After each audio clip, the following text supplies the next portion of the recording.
The morning was colder than usual. A gray mist hanging low over the skyline as Susan Brown pushed her mop bucket down the marble hallway of Gomez Industries' top floor. The clock on the wall read 9:37 a.m., just over an hour before Edward Gomez, once the most feared name in Chicago's underworld, would sign the papers that would bury his empire. Her hands were rough from years of scrubbing the floors of men who didn't see her.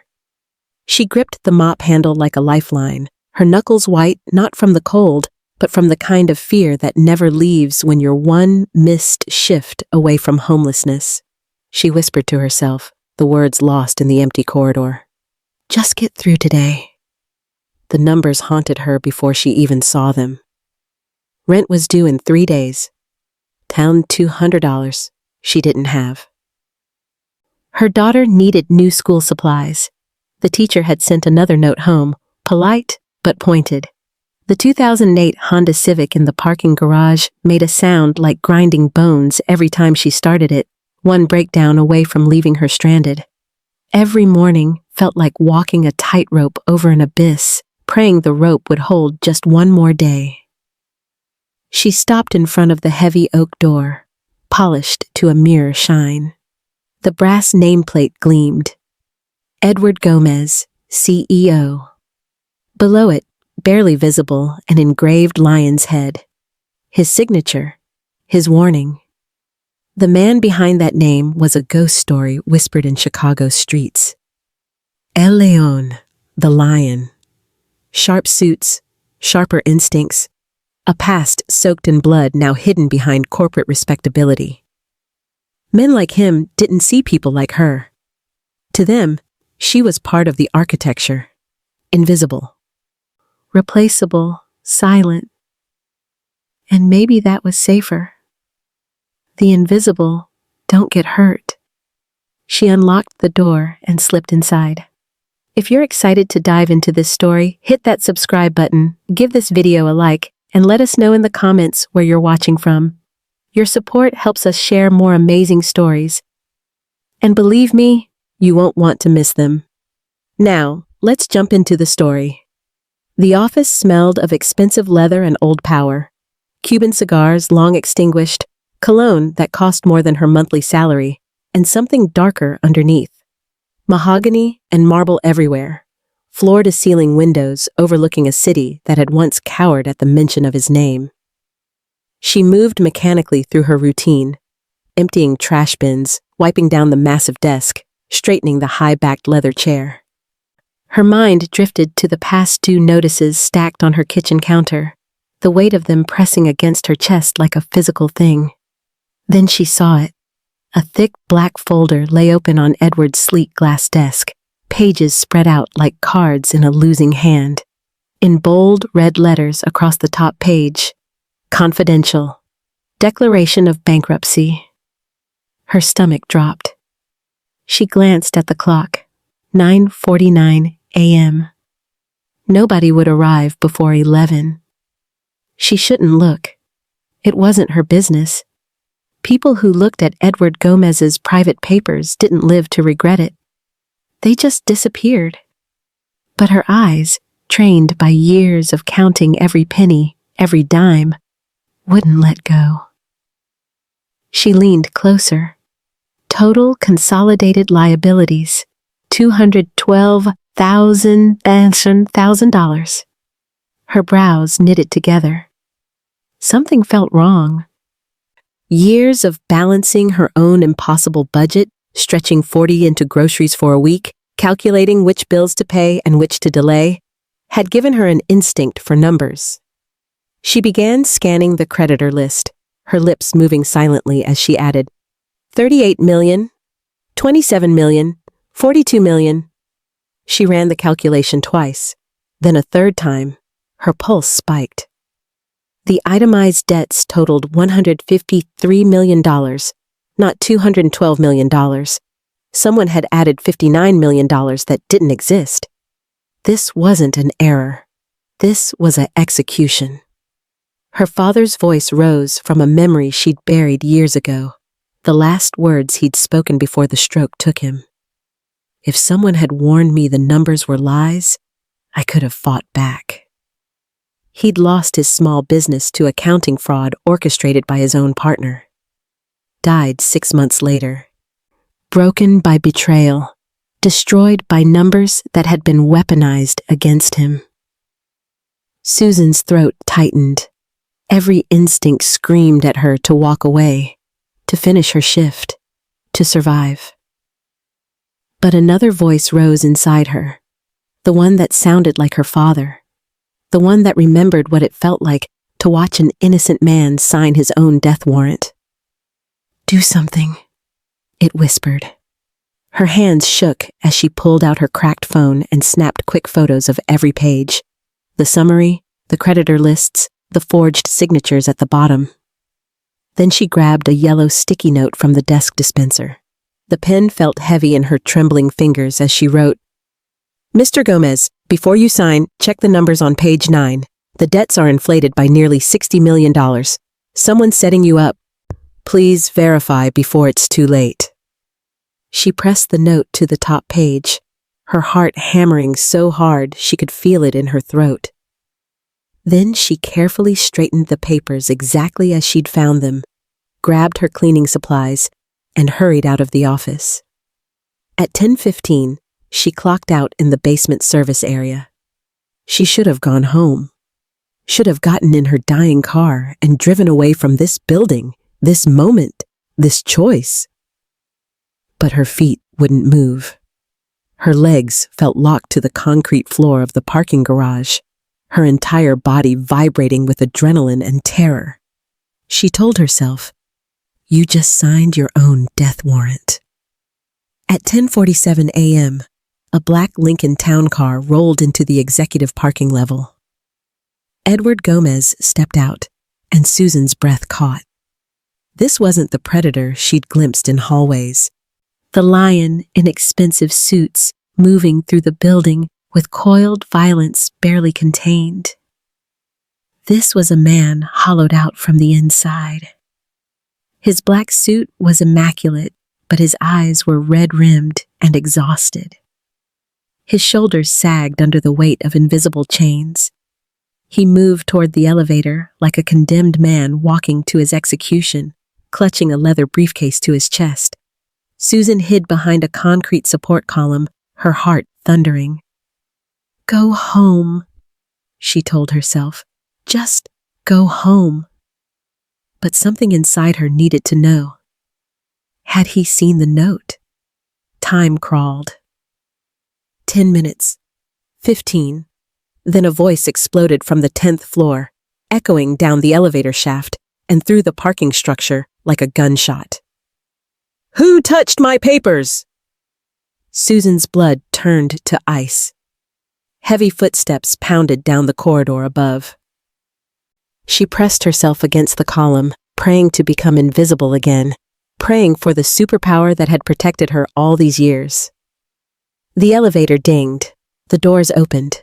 Edward Gomez stepped out, wearing a black suit and beneath it, visible through his open collar, a shirt emblazoned with a roaring lion's head. His eyes were sharp, dangerous, sweeping the parking garage like a predator hunting prey. But behind the fury was something else. Exhaustion, confusion, and something that looked dangerously close to hope. His gaze locked onto her. She froze, still holding her mop, trapped. Recognition flickered across his face. His expression shifted, not softening, but cracking. "You," he said quietly, his voice rough. "You left the note." Susan's mouth went dry. She managed a single nod, bracing for the explosion, for violence, for the end. Instead, Edward Gomez laughed. It was a bitter, broken sound, somewhere between rage and relief. He held up the yellow sticky note in his hand like evidence of a miracle. $60 million, he said, almost to himself. His jaw clenched. "Victor, that snake." He looked at Susan again, and this time his voice dropped to something that might have been wonder. "You saved me from signing my own death sentence." Susan couldn't speak, couldn't move. Then Edward Gomez said the 5 words that would change everything. "We need to talk. Right now." Edward Gomez's private office was a cathedral of controlled chaos. Papers scattered across the glass desk, half-empty coffee cups forming rings on financial reports, the residue of sleepless nights and impossible choices. He dropped his briefcase and sank into the leather chair that had once felt like a throne, but now felt like an electric chair. 11 o'clock. The notary would arrive in minutes. Victor would be right behind him, wearing that reassuring smile, that brotherly hand on the shoulder, guiding Edward toward the signature that would end everything. "Just sign it, Eddie. It's over.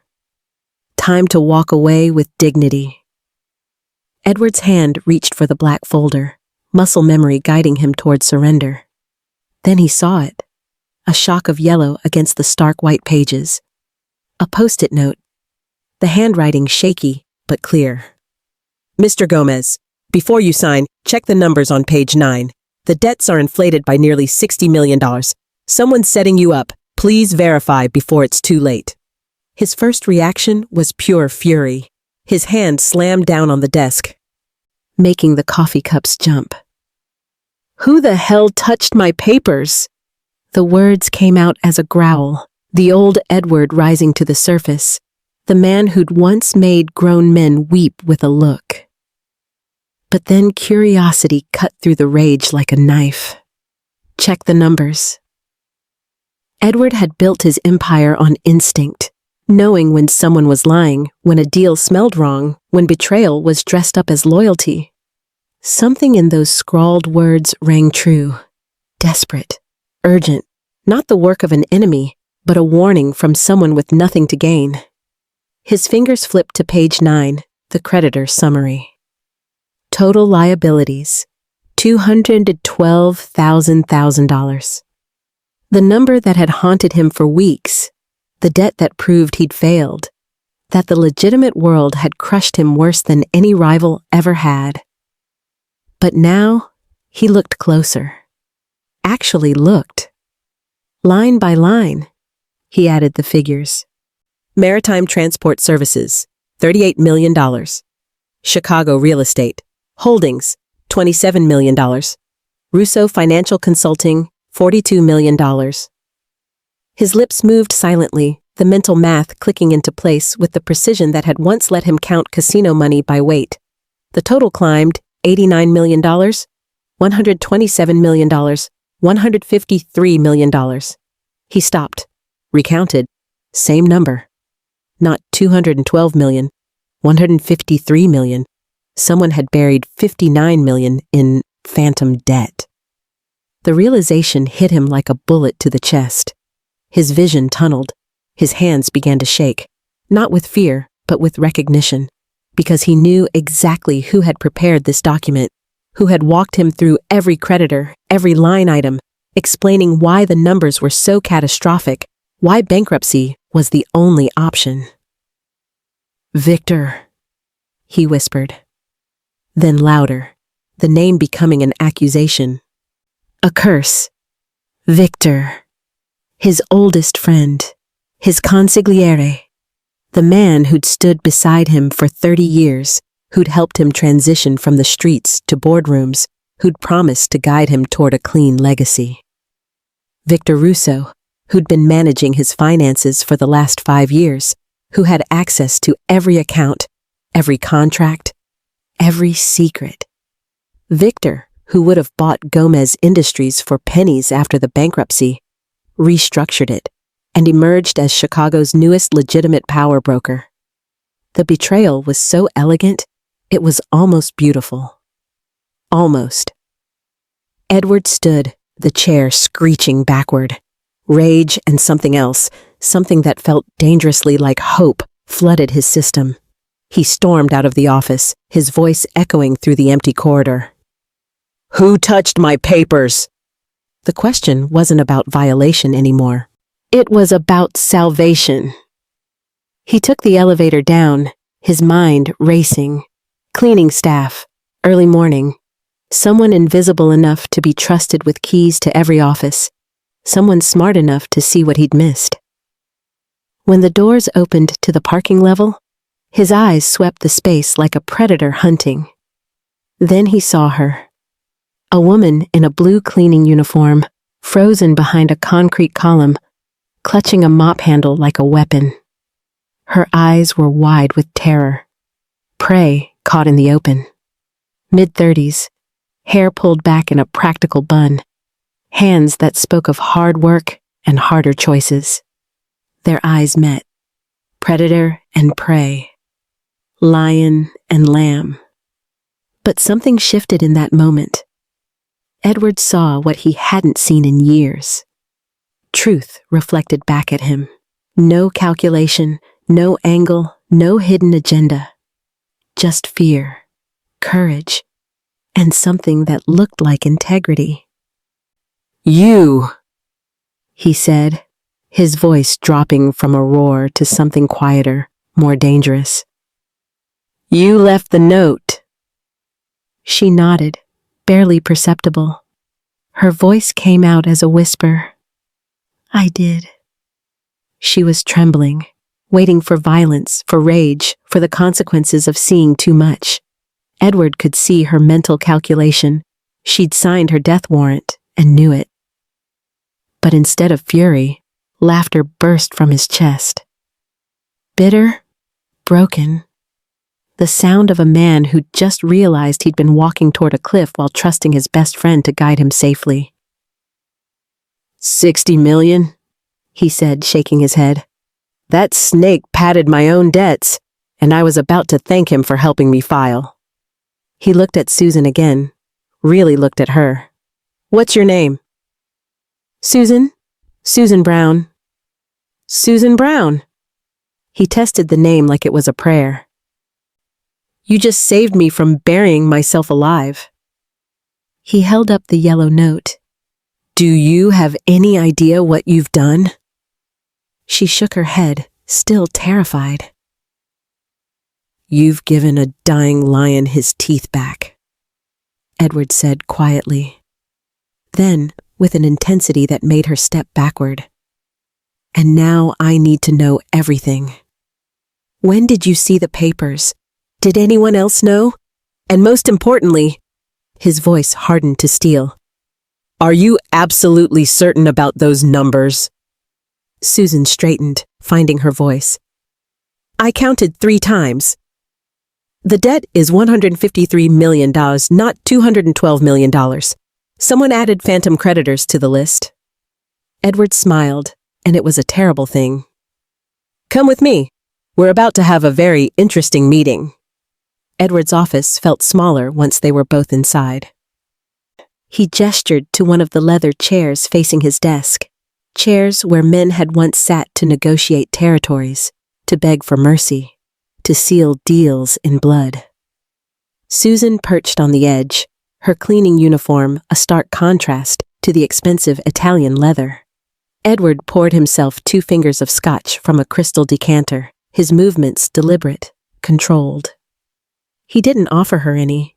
Instead, he turned and leaned against the desk, studying her with the intensity of a man who'd spent decades reading people for survival.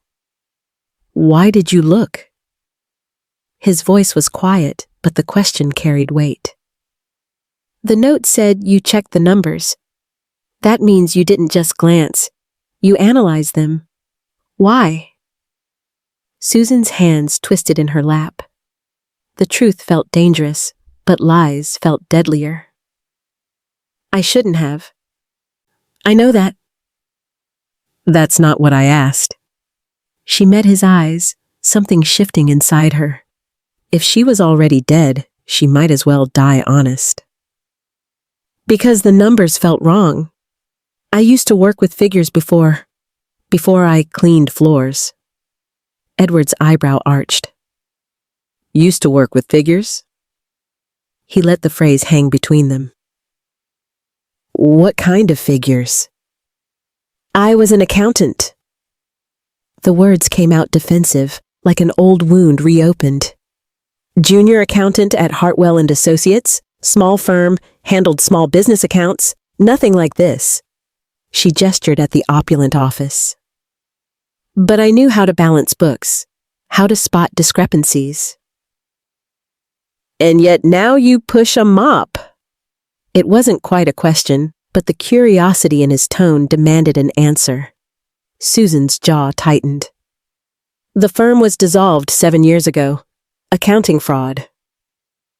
The senior partners had been cooking the books for clients, hiding debt, inflating assets.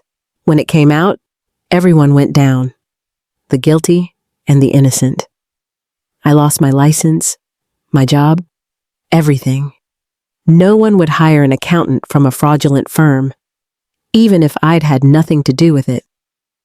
Edward's expression shifted almost imperceptibly. Recognition, perhaps.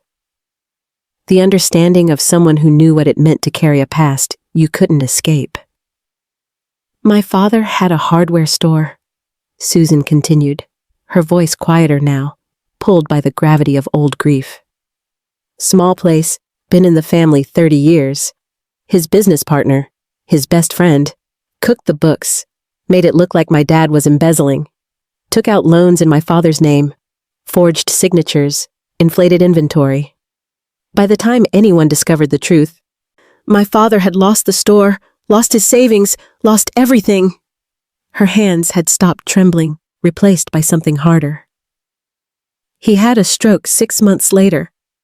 I was 24, sitting by his hospital bed, watching him try to explain with half his mouth not working that he didn't do it, that the numbers were lies. He died still trying to prove his innocence. The silence stretched between them like a chasm. So, when I saw those papers on your desk, Susan said, meeting Edward's gaze directly for the first time. When I saw debt that didn't add up, I saw my father. I couldn't. Her voice cracked. I couldn't watch another man sign away everything because someone he trusted weaponized numbers against him. Edward was very still. When he spoke, his voice had lost its edge. You risked your life for a stranger. For a man whose name is synonymous with violence, why would you do that for someone like me? Because no one warned my father, Susan said simply. And I've spent 7 years wondering if one person, just one person who saw the numbers, could have changed everything. I couldn't be that person who walked away. Something passed across Edward's face. Admiration, perhaps, or something more dangerous. Recognition of a kindred spirit. Someone else who'd been betrayed by trust. Destroyed by the people closest to them. You don't fear me, he observed. I'm terrified of you, Susan corrected. But I was more terrified of living with myself if I said nothing. Edward set down his glass with a crystalline clink. For the first time in years, he was looking at someone who saw past El León, past the legend, past the carefully constructed monster. Someone who looked at him and saw just a man about to be destroyed by lies. Thank you, he said quietly. Then his expression hardening. But you need to understand something. You saw what you weren't meant to see. That makes you a target now. Victor doesn't leave loose ends, and you just became the thread that could unravel everything he's built. Susan's heart kicked against her ribs. The fear she'd been holding at bay came flooding back. Edward pulled out his phone, his thumb hovering over a contact. His eyes met hers one last time. A warning, a promise, or perhaps an apology for what came next. He pressed dial. The phone rang once, twice. Victor, Edward said, his voice smooth as silk over steel. Get to my office. Now. We need to talk about the bankruptcy papers. He paused, let the silence stretch. There's been an irregularity. He ended the call and looked at Susan. In about 15 minutes, this room becomes a battlefield. You can leave right now, and I'll do everything I can to keep you out of it. Or... His voice dropped. You can stay and help me burn the man who tried to bury me. Susan thought of her father, of yellow post-it notes, of all the times she'd walked away when she should have stood her ground. I'll stay, she whispered. Edward smiled, and this time it wasn't bitter. It was the smile of a lion who'd just remembered how to hunt.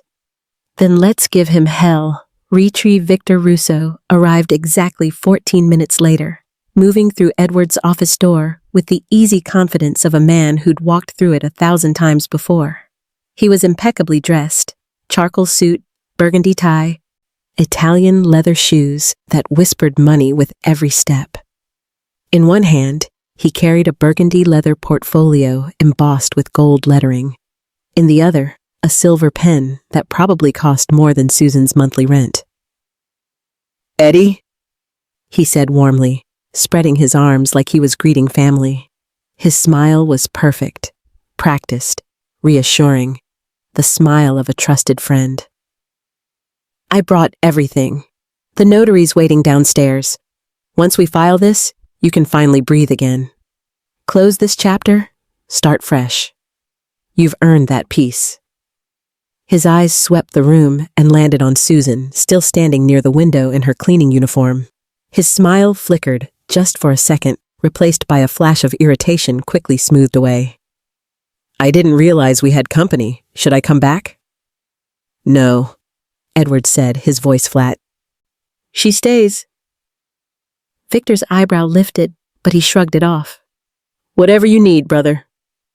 He set the portfolio on the desk with a theatrical flourish, flipping it open to reveal documents flagged with neon tabs. Everything's ready. All you need to do is sign, and this nightmare ends. Edward didn't move, didn't reach for the pen. Instead, he slid the black bankruptcy folder across the glass desk toward Victor, the sound like a blade being unsheathed. Before I do that, Edward said quietly, I need you to explain something to me. Victor's smile stayed in place, but his eyes sharpened. Of course.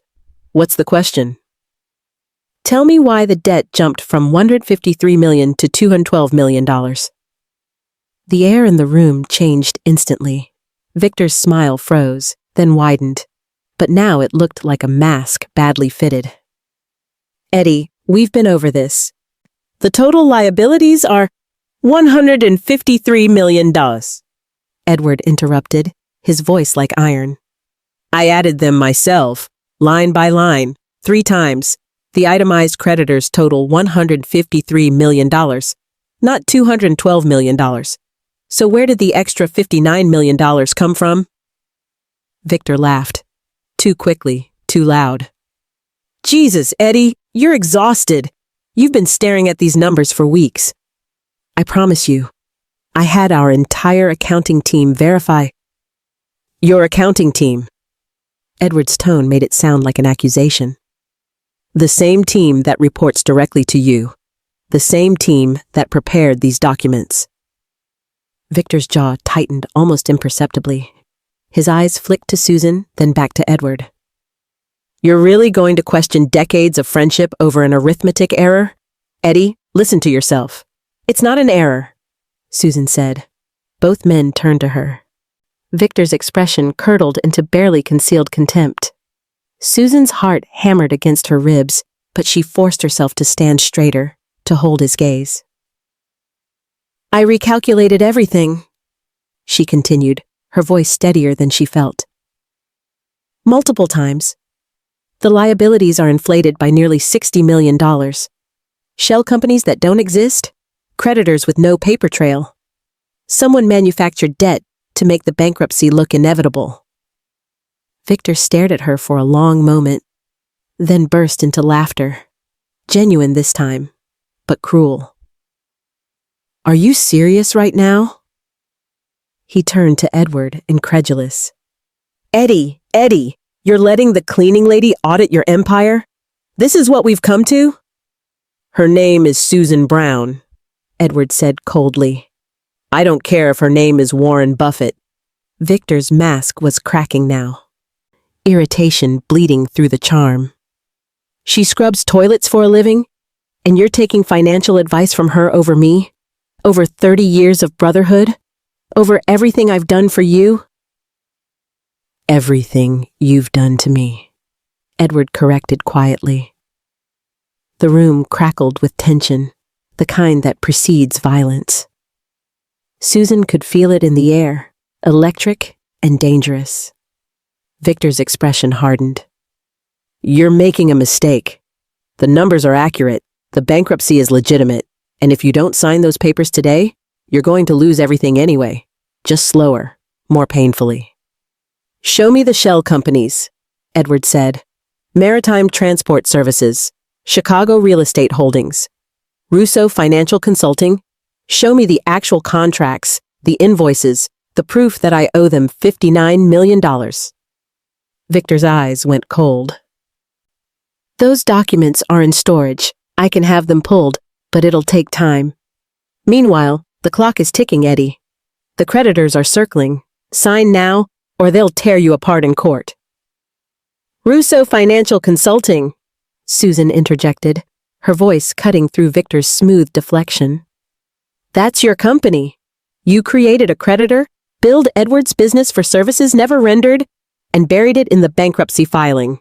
That's fraud. Victor's face transformed. The charm evaporated, replaced by something ugly and raw. He took a step towards Susan, his voice dropping to a hiss. You have no idea what you're talking about, you ignorant— Enough! Edward's voice was a growl, the sound of a predator protecting its territory. He stood slowly, deliberately, his hands flat on the desk. When he spoke, every word carried the weight of the streets, the underworld, the violence he'd left behind but never truly abandoned. She saw what I didn't, Victor. She saw what you were counting on me being too tired, too broken, too trusting to see. Edward's eyes burned. That makes her more valuable to me than you've ever been. Victor's mask shattered completely. His face twisted with rage, with contempt, with the arrogance of a man who'd gotten away with everything for too long. You're throwing away 30 years for a janitor with a calculator? You're more pathetic than I thought. Edward smiled, and it was a terrible thing. The smile of El Leon, the smile that had once made grown men beg for mercy. No, Victor. I'm throwing away a snake who thought I'd forgotten how to bite. Victor's composure was unraveling thread by thread. He straightened his tie with sharp, agitated movements, his jaw working as he processed what was happening. When he spoke again, his voice had shed all pretense of warmth. You're making a mistake, Eddie, a catastrophic one. His eyes cut to Susan like a knife. Walk away from this witch hunt right now, and I'll make sure she disappears quietly. No fuss, no trace. You'll never have to think about her again. The threat hung in the air, naked and ugly. Susan's blood turned to ice.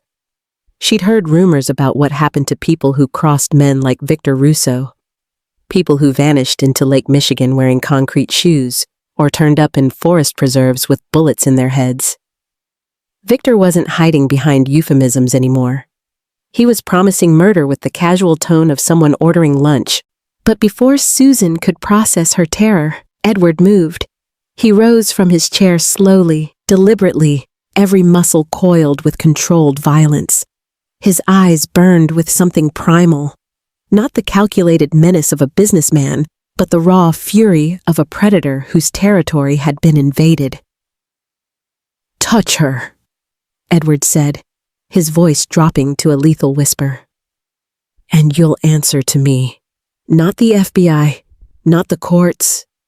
Me. The room temperature seemed to drop 10 degrees. Victor laughed, but it was a brittle sound now, edges sharp with panic barely contained. You're going to threaten me? After everything? I made you legitimate, Eddie. I cleaned your money, restructured your empire, turned you from a street thug into a CEO. And this is how you repay me? Believing some... Get out! Edward's words cracked like a whip. Victor's face flushed red. You think this is over? You think I don't have insurance? I've got documentation on every crime you've ever committed, every body you've buried, every... Get out! For the first time, genuine fear flickered across Victor's face. He was staring at El Leon now. Not the tired businessman he'd been manipulating, but the man who'd once ruled Chicago's underworld through sheer force of will and calculated brutality. Victor grabbed his portfolio with shaking hands, his carefully constructed confidence crumbling. You'll regret this, he hissed. Both of you. He stormed toward the door, then paused with his hand on the handle, looking back with pure venom. She's dead, Eddie. Maybe not today, maybe not tomorrow. But she's dead. And you won't always be able to protect her. The door slammed behind him with enough force to rattle the windows. Silence flooded the office like a physical presence. Edward stood frozen for a moment, his chest rising and falling with controlled breaths, fists clenched at his sides. Then he moved with sudden purpose, crossing to the door and turning the deadbolt. The metallic click sounded final, irreversible. Susan found her voice, though it came out shaky. He's going to kill me. No, Edward said flatly, already pulling out his phone. He's not. He dialed, pressed the phone to his ear. Marcus, it's Edward. I need you at the office immediately. Bring everything. The forensic accountant. The digital team. All of it. He paused, listening. I don't care if it's Sunday. Victor Russo just tried to defraud me of $9 million, and I need every communication, every file transfer, every goddamn email traced by end of business today. He's been embezzling for years, and I want proof that'll bury him. He ended the call and immediately dialed another number. Who are you calling? Susan whispered. Edward held up a finger. Wait, someone answered on the other end. Agent Morrison, this is Edward Gomez. His voice was steady, almost cold. Yes, I know what time it is. I need to speak with you about Victor Russo, because I have evidence of large-scale financial fraud that I believe intersects with your ongoing investigation of my company. Susan's eyes widened. The FBI. Edward was calling the FBI voluntarily. I'm forwarding you documents right now, Edward continued, already navigating his phone with his free hand. Forged bankruptcy papers, manufactured creditors, shell companies. My legal team will cooperate fully. Yes, I understand the implications for myself. I'm prepared to answer any questions. He paused. Agent Morrison, Victor Russo threatened the life of a witness 20 minutes ago in my office. I'm requesting protective custody or at minimum surveillance. Her name is Susan Brown. Susan's heart hammered so hard she felt dizzy. This was really happening. Edward Gomez, El Leon, Chicago's most feared mob boss, was turning to the law for help. Edward ended the call and looked at her, his expression unreadable. The FBI's been investigating me for 3 years. Money laundering, racketeering, ties to organized crime. Morrison's been waiting for me to slip up. He smiled grimly. Today, I'm giving him Victor instead. Why? Susan asked. You could have handled this the old way. Made Victor disappear. Why involve the FBI? Edward was quiet for a long moment, staring at the yellow post-it note still stuck to the bankruptcy papers. Because the old way is what got me here. Broke. Betrayed. With enemies wearing friends' faces.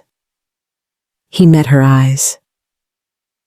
You risked everything to save me with the truth. The least I can do is try to save you the same way. Susan felt something shift in the room. In Edward. In herself. in the space between them.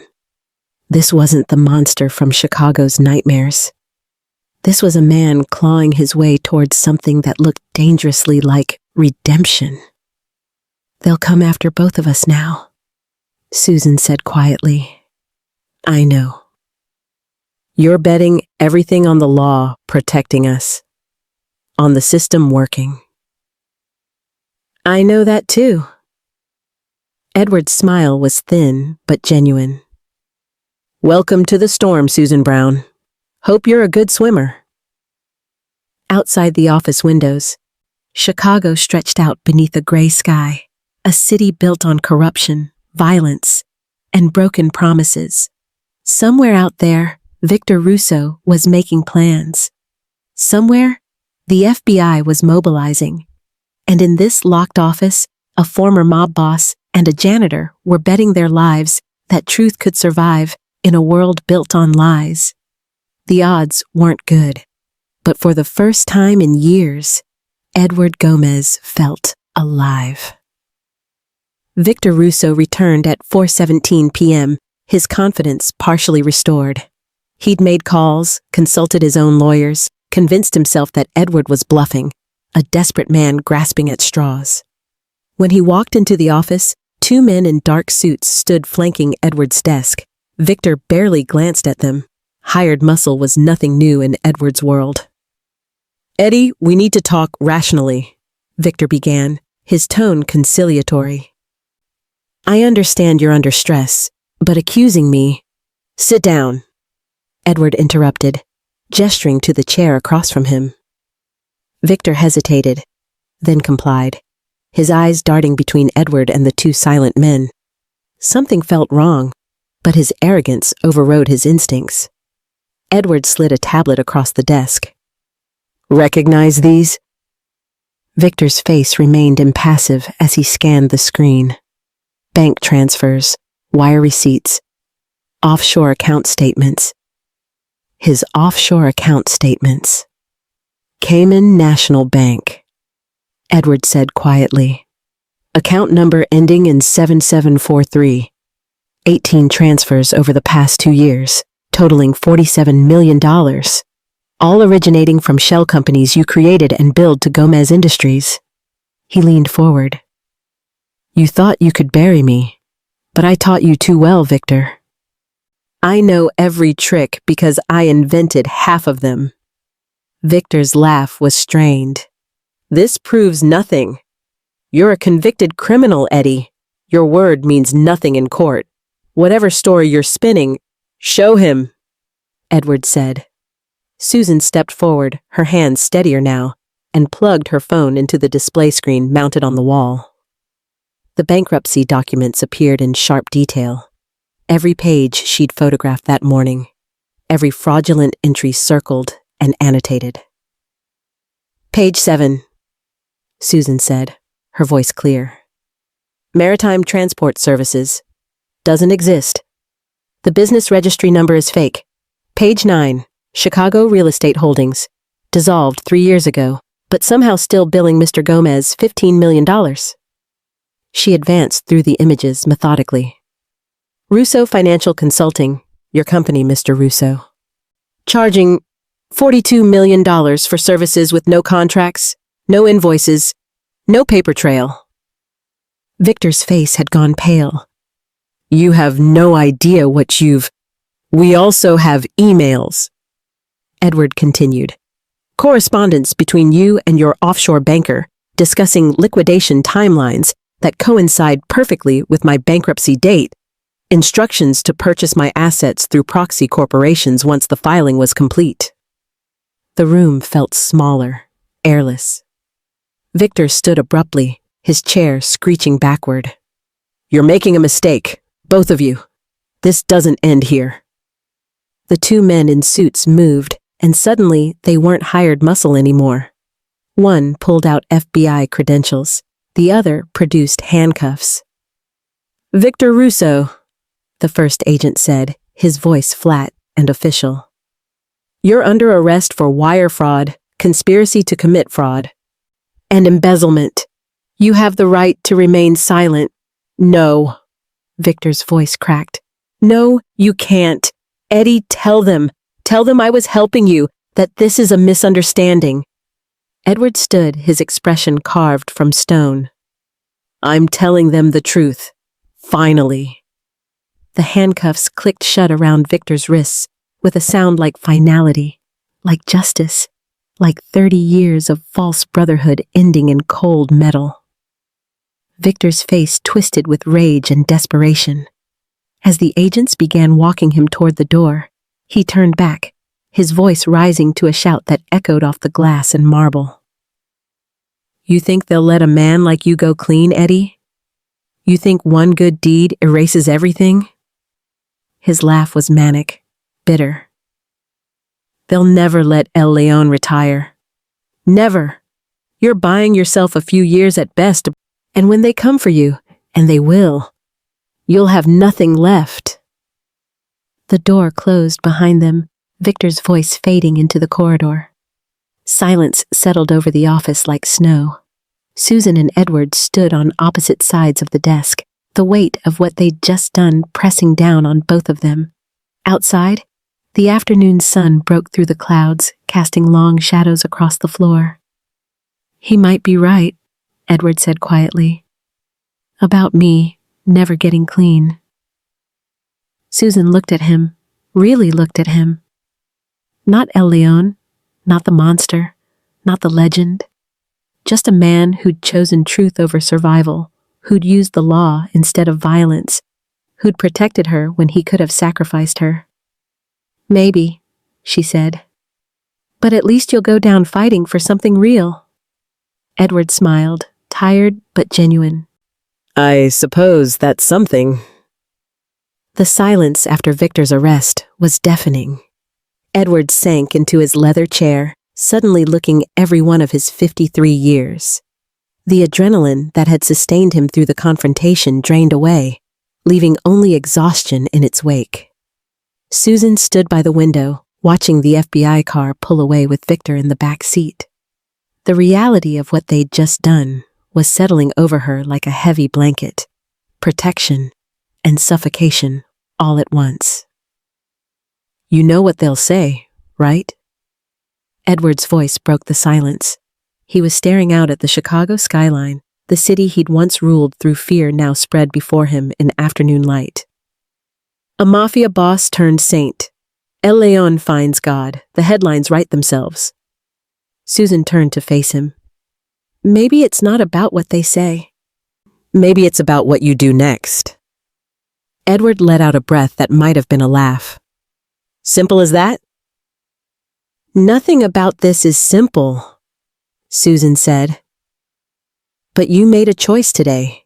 You could have handled Victor the old way, made him disappear, no questions asked. Instead, you called the FBI. You chose the law over violence. That counts for something. Does it?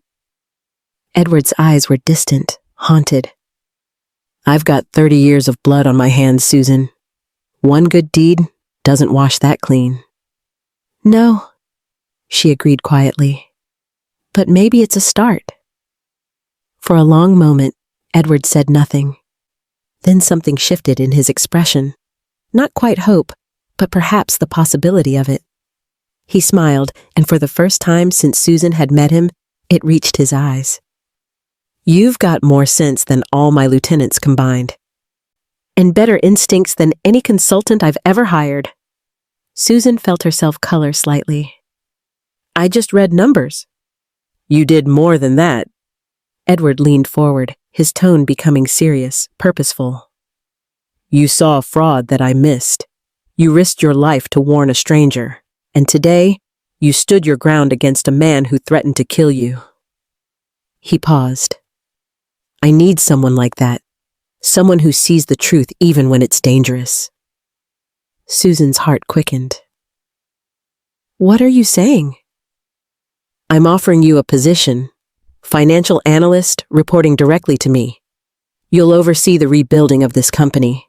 This time, legitimately. No shell companies. No offshore accounts. No cooking the books. Real business. Real numbers. Real accountability. Susan stared at him, speechless. This morning she'd been scrubbing floors. Now she was being offered a position that would change everything: her life, her daughter's future, her sense of self. "I can't pay you what you're worth," Edward continued. "Not yet. The company's still recovering. But I can pay you more than cleaning pays, and I can promise you something else. I'll never ask you to compromise your integrity. That's what saved me today. I won't be the one to destroy it." "Why me?" Susan whispered. Edward's expression softened. "Because you're the only person in this building who told me the truth when it mattered. Because you have nothing to gain from my success except an honest paycheck.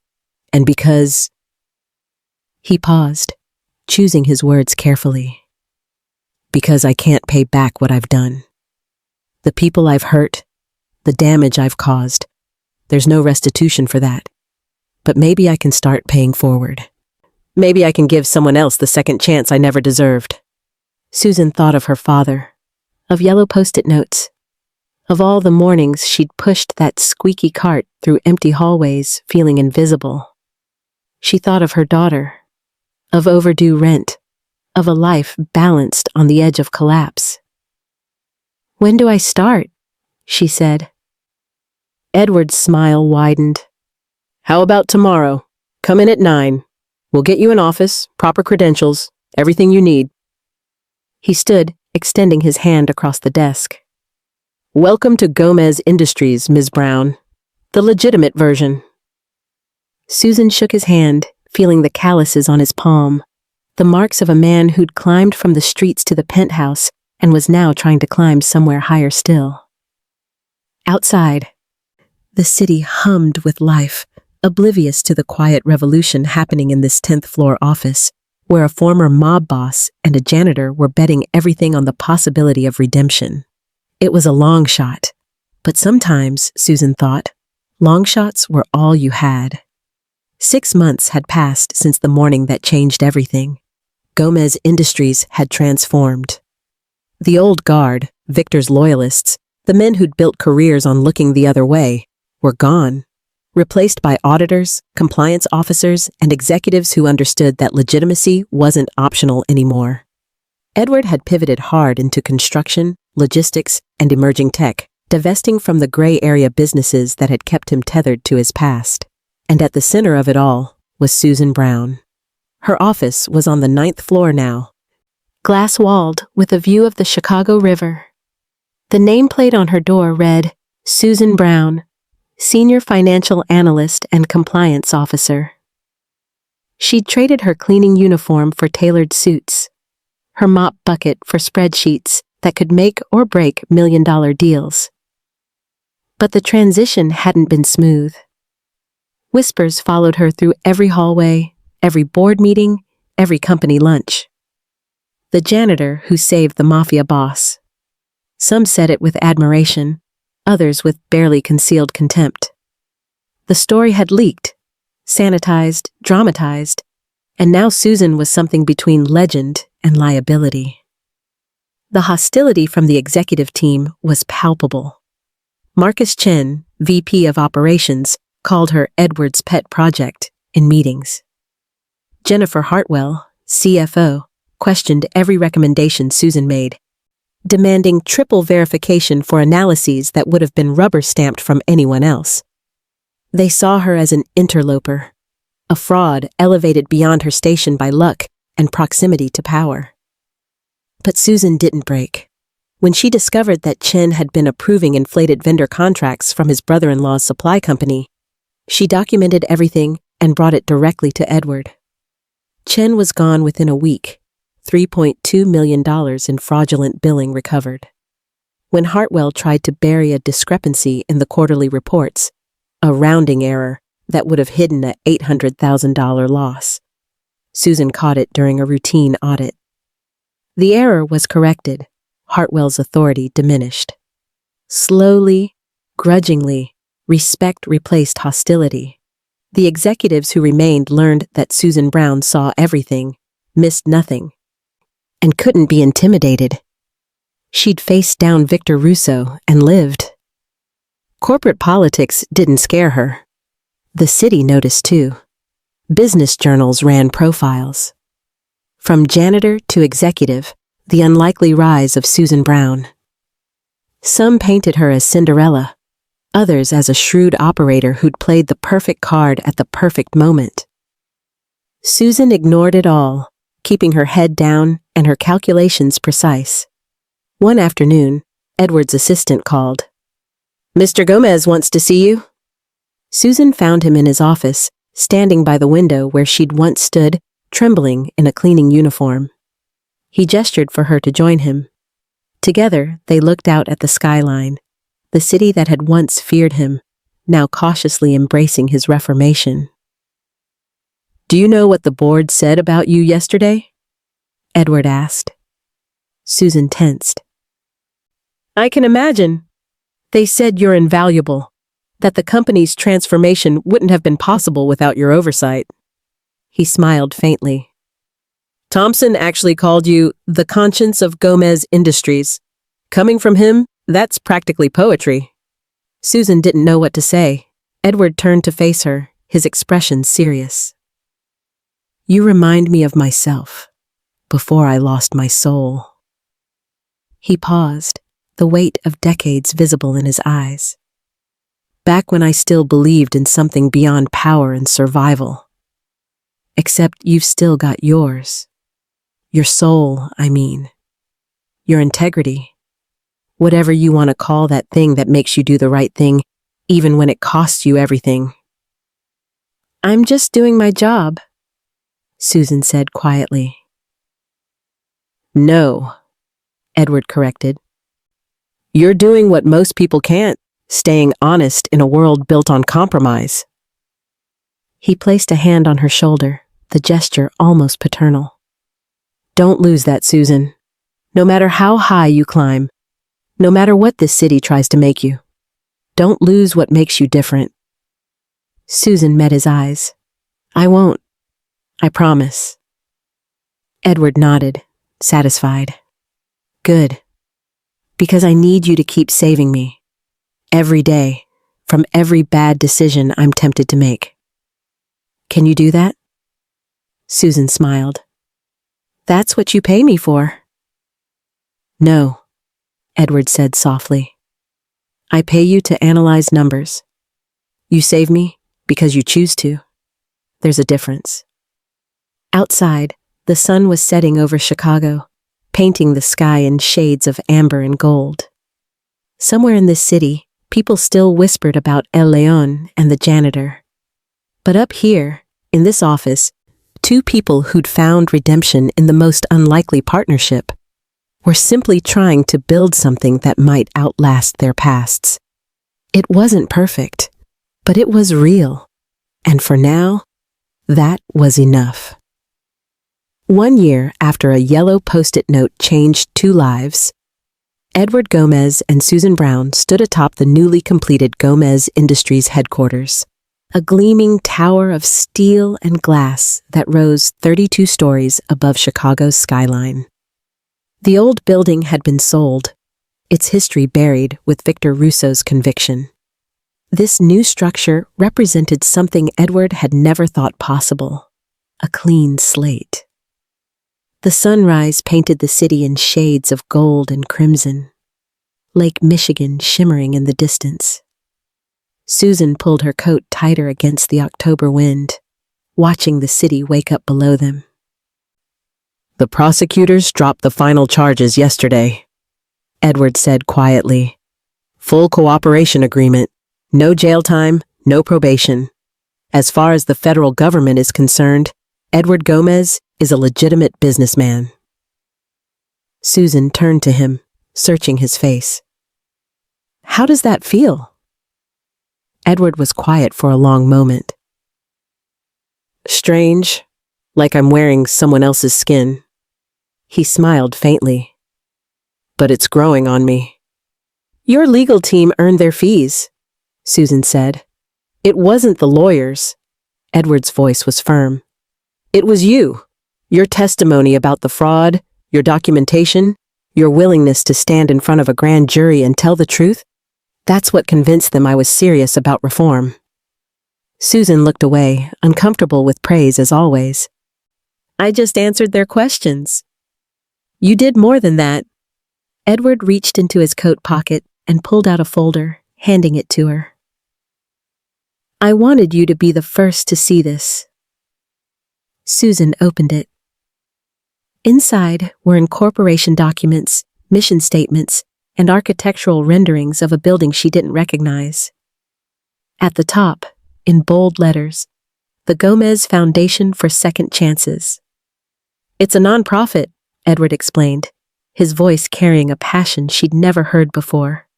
"Job training for ex-convicts, financial literacy programs, legal assistance for people trying to rebuild after prison, housing support, education grants, mental health services. Everything I wish someone had offered the men I knew on the streets."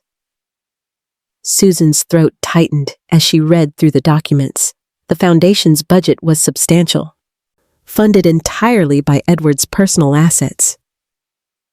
"You're giving away millions," she whispered. "I'm investing in redemption," Edward corrected. "You gave me mine, Susan. You saw a man everyone else had written off and decided he was worth saving." His voice cracked slightly. "Now it's time I gave others theirs." Susan looked up at him, this man who'd once been Chicago's nightmare and was now its unlikely philanthropist. Tears blurred her vision. "Your father would be proud." Edward laughed, bitter and warm at once. "My father was a drunk who died in a gutter fight. But maybe—" He gazed out at the city. "Maybe somewhere, somehow, he'd understand what I'm trying to do." They stood in comfortable silence as the sun climbed higher, burning away the morning mist. Below them, Chicago stirred. 8 million souls pursuing their own versions of survival and redemption. "Do you ever regret it?" Edward asked suddenly. "That morning, leaving the note, everything that came after?" Susan thought of her daughter in private school now, of the apartment they'd moved into in a safe neighborhood, of nights without fear of eviction notices. But more than that, she thought of the person she'd become, not invisible anymore, not powerless, but someone who'd proven that courage and integrity still mattered. "Not for a second," she said. Edward smiled, genuine and unguarded. "You saved my empire, Susan, but more than that, you reminded me I still had something left worth saving." He extended his hand, not a handshake this time, but an invitation. "Partners?" Susan took his hand. "Partners." As they turned to leave the rooftop, the morning sun blazing behind them, Edward paused. "You know what the strangest part is? A year ago, I was signing papers that would have ended everything. Now I'm signing papers that might actually help people. All because someone decided the truth was worth the risk." Susan smiled. "Sometimes that's all it takes." They walked toward the elevator, their shadows stretching long across the concrete. Behind them, Chicago gleamed in the new day, a city built on lies and blood, on corruption and violence, on broken promises and shattered dreams. But somewhere in its heart, one act of truth had been enough to change everything. Not the whole city, not overnight, but 2 lives, transformed. 2 souls, redeemed. And maybe, Edward thought as the elevator doors closed, maybe that was how you changed a city after all. One honest choice at a time, one person at a time, one yellow post-it note at a time. The lion had laid down his claws. The janitor had become a force of her own. And in the space between their broken pasts and uncertain futures, they'd built something neither had believed possible. Hope.